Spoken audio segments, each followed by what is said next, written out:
going to talk about risk management in the international environment of business. So how do you manage risks that are inherent in every part of our jobs in today's environment? Risk is present nearly in all human activities and is characterized by some main principles. For example, one would be risk is usually partially unknown. And also, number two, risk changes with time in location, from time to time, from place to place.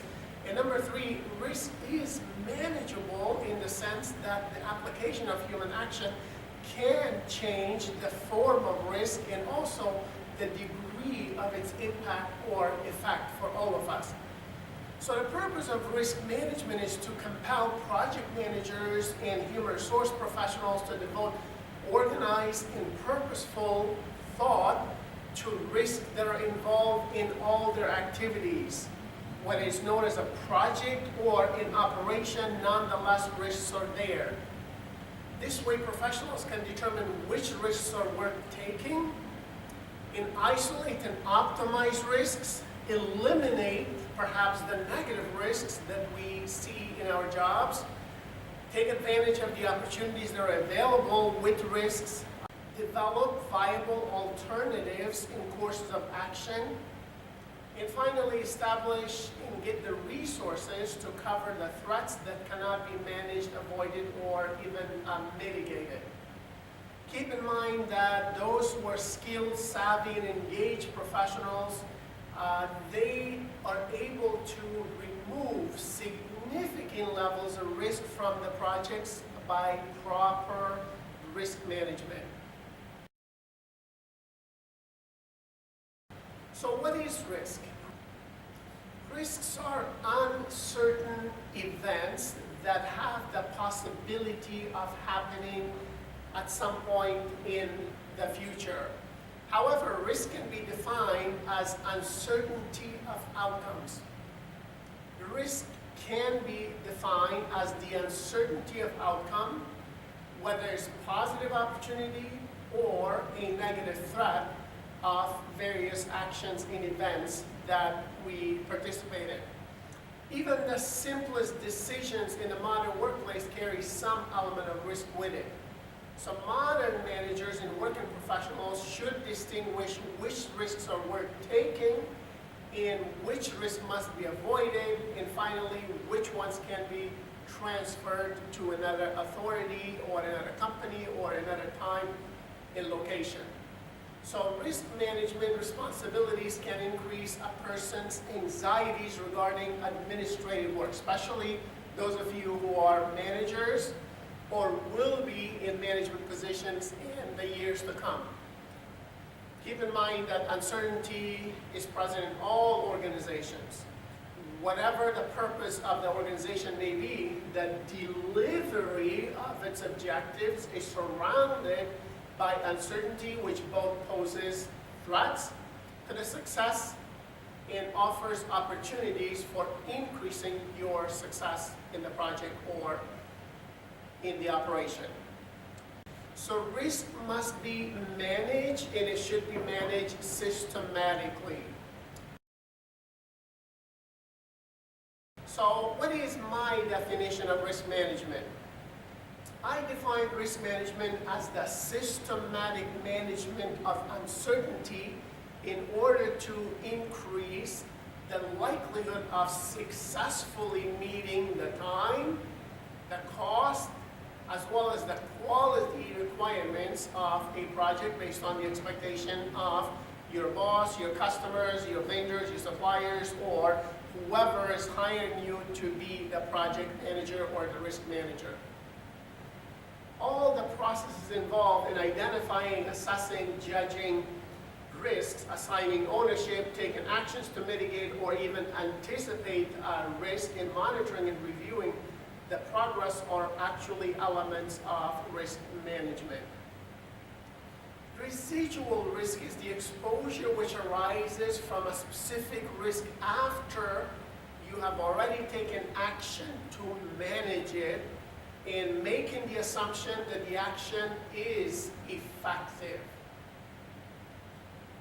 Risk appetite is the amount of risk that a company or an organization is prepared to accept, to tolerate, and be exposed to at any given time. Risk assessment is the evaluation of risk with regards to the impact of the risk being realized in the likelihood of the risk actually happening. A risk event is something that may happen to the benefit or detriment of a project or event in operation. There are what we call risk thresholds. Thresholds are those barriers that, when crossed, trigger specific action by management or the project team. So by setting thresholds in advance of the project, team members can share in understanding of when certain actions are required to call your boss, to call the police department, to call the hospital, or to obviously call for an emergency meeting by the board members. There's also a concept called escalation protocols. Escalation protocols are often overlooked as components of risk management plans, but they can provide clear direction on how and when different organizational echelons or superiors should be drawn into the risk process. So again, the thresholds can include escalation protocols for when something is beyond my authority level or level of knowledge, so we need to get others involved in managing the risk. Risk mitigation is the process of taking specific courses of action to reduce the probability and or reduce the impact of risk that may happen in our project or our operation. Risk mitigation is the most common of all risk handling strategies. However, keep in mind that it's very time consuming and oftentimes it can be very, very expensive. Risk acceptance or retention is the decision to acknowledge and endure the consequences if risk events occur. It can be either passive or it can be active. Passive acceptance is the acceptance of risk without any action to resolve it, to deal with it, or otherwise to manage the risk. On the other hand, active acceptance acknowledges the risk as well, but calls for the development of contingency plans, and in some cases, fallback plans, otherwise known as safety nets. There are also workarounds. Workarounds are impromptu and unplanned responses to negative risk events. They tend to be reactive. Risk management integration in the company's culture can usually lead to a dread of what we call analysis paralysis. Some of you have already been involved in this process. So what is analysis paralysis? Analysis paralysis refers to the fear that too much time will be spent on examination of various concerns and possible challenges that none of them will ever be successfully resolved in the allotted time. So be sure that the size of the solution matches the size of the problem. In other words, do not waste too much time trying to find a perfect solution for a problem that cannot be solved in the allotted time. Risk identification is an organized, thorough approach to finding real risks associated with any project. So we need to identify these risks. Risk identification means we start by knowing what we're dealing with. One can use many tools to identify risk. You can use documentation reviews, information gathering techniques, checklists, assumption analysis, diagramming techniques, and so many other tools like brainstorming, for example, SWOT analysis, and so on, to identify risk. Diagramming techniques can sometimes provide insights that are not available from just raw project data. So network diagrams, cause and effect diagrams, flow charts, influence diagrams, and force field charts can all provide insights based on their relationships that are not otherwise readily evident. Risk exists only in relation to two absolute states of uncertainty. Number one, total failure, 0% probability of success. Or number two, total success, or 100% probability of achieving your goal. So risk usually falls somewhere within this range of 0 to 100% probability of either success or failure. We also need to know risk impact. Defining a risk becomes a matter of identifying impacts, deciding on scale, and then shaping the boundaries to reduce the negative impact of risk and capitalize on the possibilities of opportunity. So the scale of probability and impact should be simple, such as high, medium, or low. This way, everybody has a common understanding of what possible impact we might actually see. All organizational leaders should become very, very savvy and skilled risk managers. This is especially true if you are a project manager, because project managers need to examine their environment as well as the culture to determine whether either one makes them prone to any specific risk that has not been anticipated as of yet. We can classify risks. So once the source of a risk is identified, risk can be classified into several categories of technical, programmatic, supportability, cost, and even schedule. Technical risk is the risk associated with developing a design or approach, either to provide greater level of performance or to accommodate some new constraints. Programmatic risk is the risk which is associated with obtaining and using applicable resources and activities that can affect project direction, but that may also be outside of the manager's control. These programmatic risks can be caused by decisions which are made by bosses, by events, by projection failures, by imperfect capabilities, and by improper forecasting of possible problems in the future.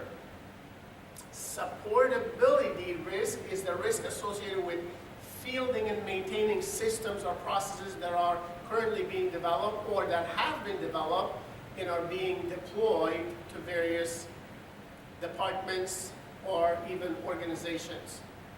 So the supportability risk can include both technical as well as programmatic aspects. Training is typically a programmatic risk, but can become a supportability risk when maintenance and operational support becomes the main factors. Cost and schedule risks are major concerns. Unreasonably low cost and schedule estimates along with poor project efficiency can be some of the leading factors associated with these types of risks.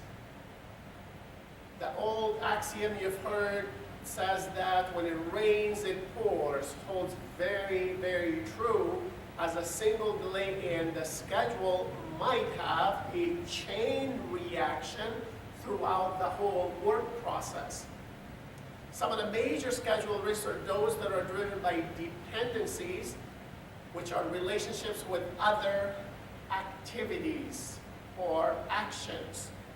In some instances, it's not a single risk event, but rather a series of dependent risk events that generate the greatest pain for project managers and risk managers. So we need to understand a little bit about risk drivers and risk indicators. Risk drivers are usually the technical, programmatic, and supportability facets. So drivers are seen as the causes of risk. Hopefully you're not one of the drivers that causes too much risk for an organization or for yourself on a personal level or for your family members. On the other hand, risk indicators are the cost and schedule facets. So indicators are usually the outcome. So if we have a huge budget growth for a specific project, that indicates that something is wrong. Or if we have a huge delay in the completion of a project, that means something is wrong based on the original project definition. So we must look into that. There are 5 categories of classic risk response strategies. Accept the risks, avoid the risks, can make contingency plans for the risk, transfer the risks, and mitigate or alleviate or vindicate or qualify those risks that you actually see. There are 2 factors that should be included in risk responses. That would be detectability in trigger events. Detectability is a factor in monitoring a risk and having the ability to detect it in a timely manner for an effective response to deal with it. Trigger events define the line we cross between monitoring the risk and implementing the contingency plans. So events should be described as objectively and as clearly as possible so everyone could easily tell once they have arrived at such an event. There are generally 5 key aspects of addressing risk. You can tolerate it, you can treat it, you can transfer the risk, you can terminate the risk, or you can simply take the opportunity and go on. Risk responses for threats can fall into either as avoidance, transference, mitigation, or just acceptance of the threat. On the other hand, sometimes risk poses opportunities for us. So risk response for opportunities can also fall into the categories of either exploitation, sharing, enhancement, and acceptance. The risk management process can include a 6-step process. Plan risk management, identify the risk, perform qualitative risk analysis, perform quantitative risk analysis, plan the risk responses, and finally monitor and control the risk on a regular basis. So risk management becomes a continuous process for all of you as managers, project managers, or leaders who are dealing with an ongoing operation. Regardless of whether you are managing a project or an ongoing operation, you need to be concerned about your success. So what is the definition of success for your job? The success of a project can be defined as being on time, on budget, and with a quality requirement as specified by the scope and performance from the stakeholders or your customers. So the scope and performance components should be very specific and clearly identified at the beginning. Let's talk a little bit about project life cycle. A project life cycle represents the linear progression of project from defining the project through making a plan, executing the work, and actually closing out the project. Usually, when we have a team of people working on a project, we need various project management skills like planning the path, controlling the scope, securing everybody's support, both those who are on the immediate or core team and those who are in the peripheral part of the team, communicating clearly and finally agreeing as a team on the scope and performance requirements, and obviously making sure all team members have the skills needed to get the job done. So what is a project? Projects are all the work we do one time.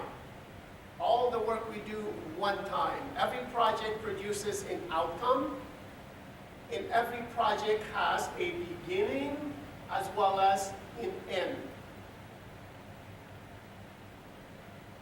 When it comes to project, you have cost, schedule, and quality, which are the primary variables of any project.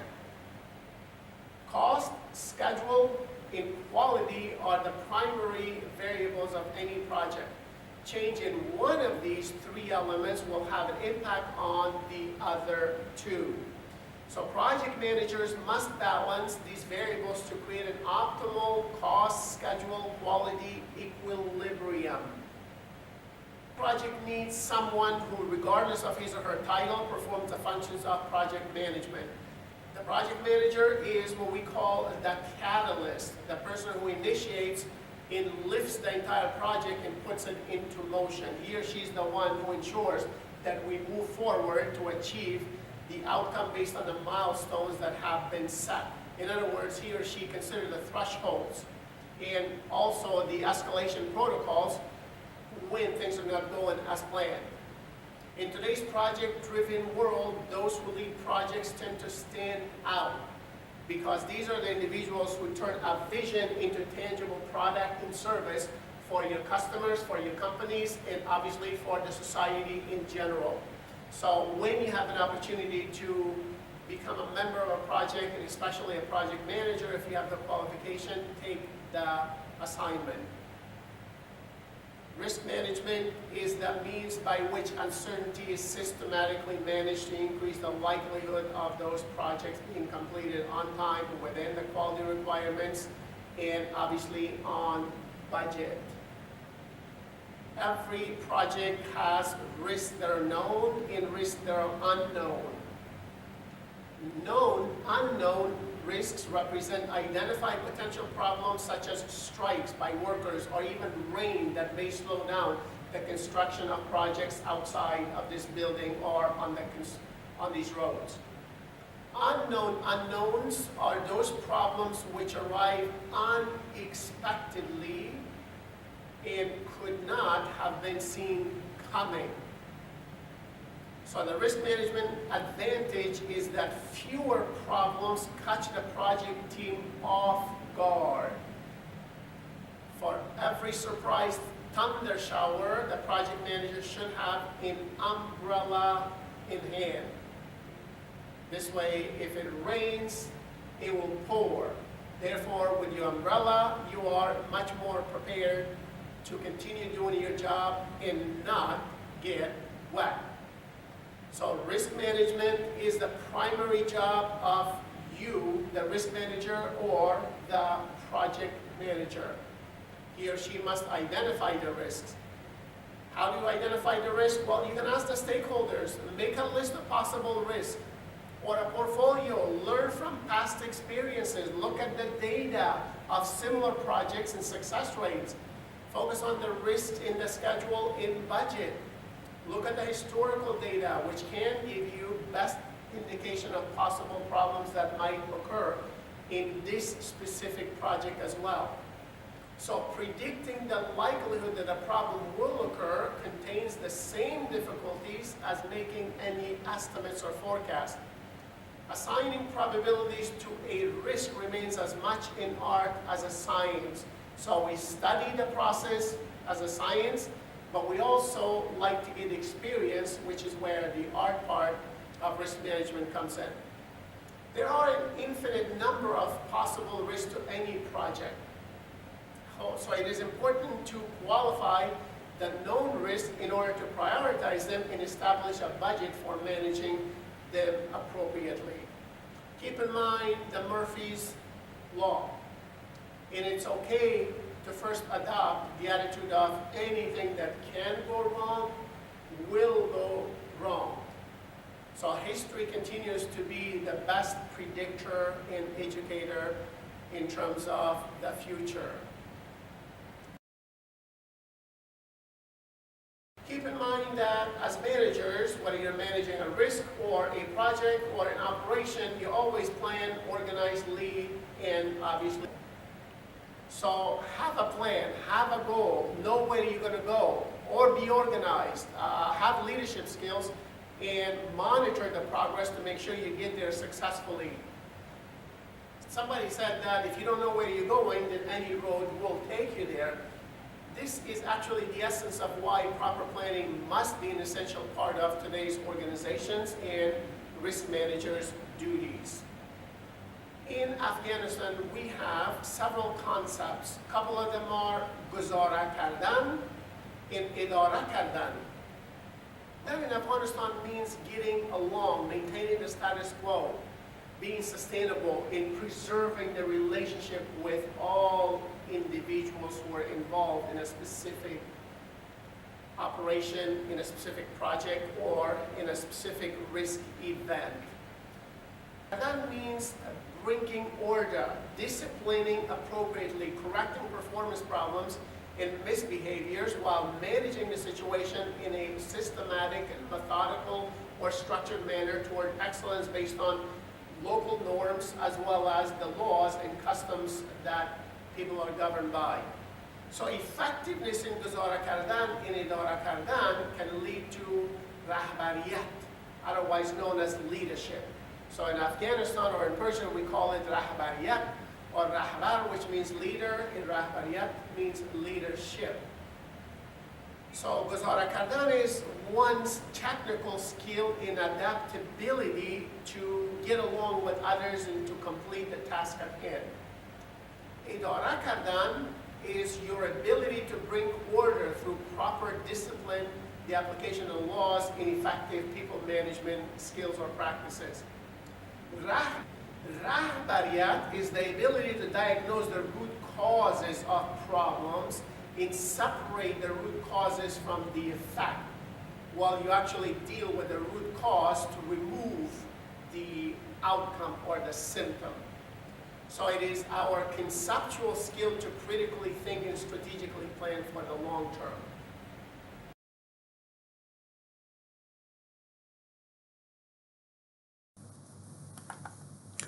Ghosting is a situation when a person does not show up for work and he or she totally disappears. Therefore, nobody can contact him or her. So the colleagues wonder, where is this person? And they cannot count on him or her because the person misses deadlines and the company misses deadlines. Therefore, they lose revenues and lose customers. At the meantime, ghosting employees look for promotion or a new job, and sometimes the HR person does not hire them because they don't like to be ghosted. So everyone loses. Good morning. Gentlemen, I have some very good news for our business. I know that we're a small business, but it's great, it's phenomenal. The Prince of India is actually looking into investing into our small company. But you know how things are. Can I entrust you with this? Can you be the representative to talk to him when he comes? Can I entrust you with this? But can't you do it yourself since you're the boss of this company? I don't have the expertise to handle this. Please, it's just one favor. He's coming in 2 hours. I just need you to perform this, and it'll work out. Come on. Okay, I'll try my best. Okay, so I'm just gonna go get some coffee to just calm my nerves a bit. Now, why you can't do it? It's his job and he's supposed to be doing this as a boss. I hate this job.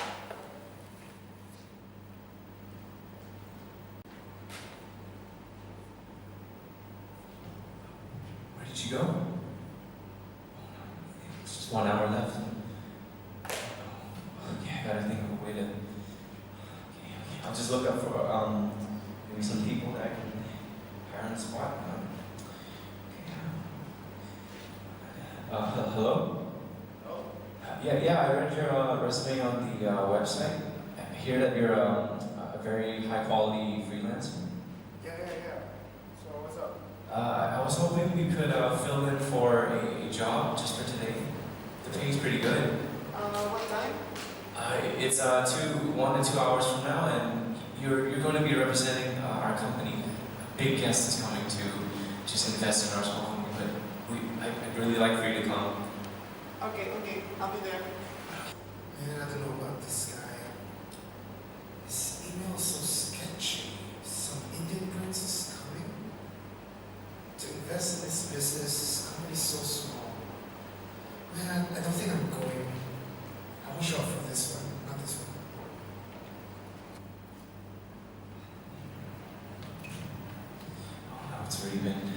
5 minutes till the guest comes. Oh, where is he? Where's the freelancer that I hired? He's just... Oh no, the guest is almost coming. Where is he?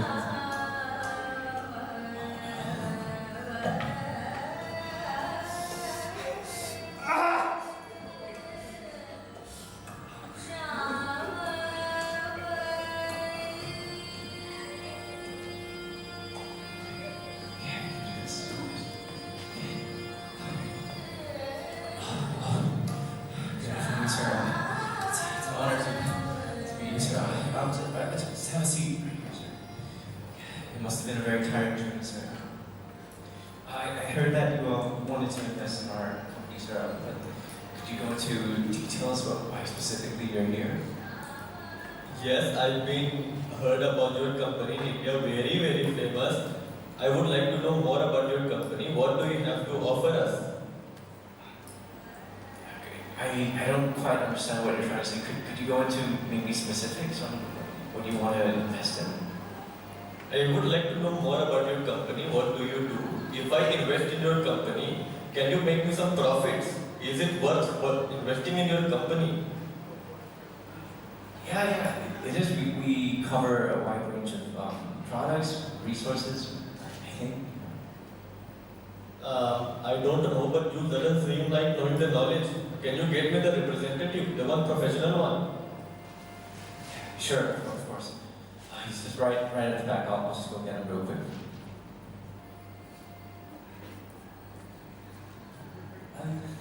Hello, sir.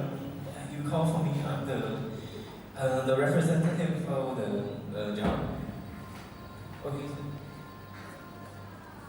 So you are the representative. Okay, then explain me about the company and your goals, please. Okay, so we entered into the market of investing just 2 years ago. We were very sure of the statistics. It's very high, very good, you know.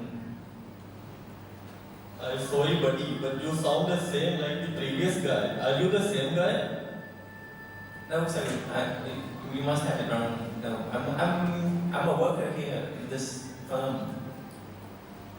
I don't know, buddy, but I'm a prince of India. You cannot fool me like this. I'm pretty sure you are the earlier guy. This is very unprofessional. How you can try to fool me like this? I'm sorry, but I will leave now. I cannot invest in your company. I'm very, very sorry.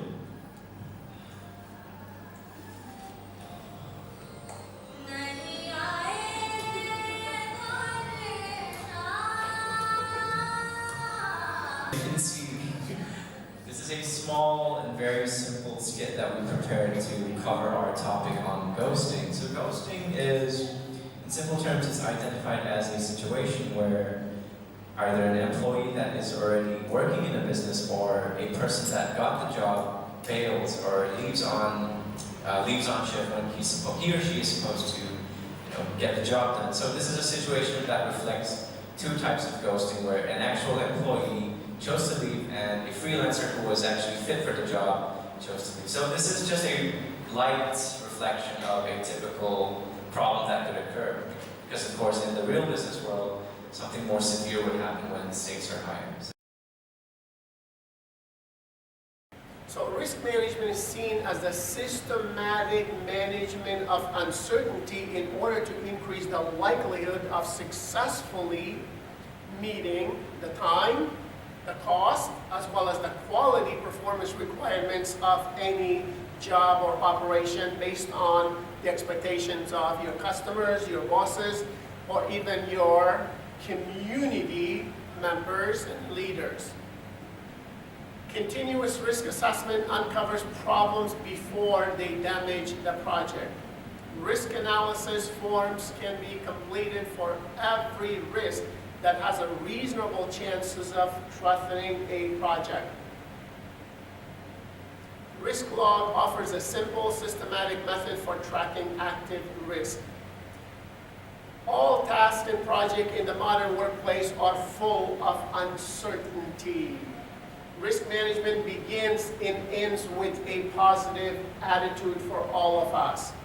Skepticism in critical analysis can expose some lurking dangers around the corner. This is why we say risk management is always going to provide you a more prepared opportunity to deal with unexpected events. Rational assessments that are balanced by historical data can be a great way to judge the probability and severity of risk that you might face. Risk mitigation for possible accident can take place when you create awareness and provide training to reduce it and to prepare everyone for effectively dealing with a specific risk. Abraham Lincoln is quoted as saying that if I had 6 hours to chop down a tree, I would spend the first 4 hours sharpening the axe. This is why planning is so important, preparing is so important, having a roadmap is so important, assessing the possible risk and having contingency plans to deal with them are very important for the success of you as a professional and also your success as a human being and as a risk manager or as a project manager in both national as well as international environments. So risk management is a continual process throughout the project, from beginning to the end. Risk management is both an art as well as a science. Master both. None of you face too many unexpected events in the workplace. Hopefully, the risks that you face do not have too much of a negative impact. I hope that all the risks that you face in the future will have plenty of opportunities that you can take advantage of. Whether risks pose a threat or an opportunity, now you have plenty of tools to deal with the threat and take advantage of the opportunities. Good luck to all of you in managing any possible risks that you might face in the future. Thank you.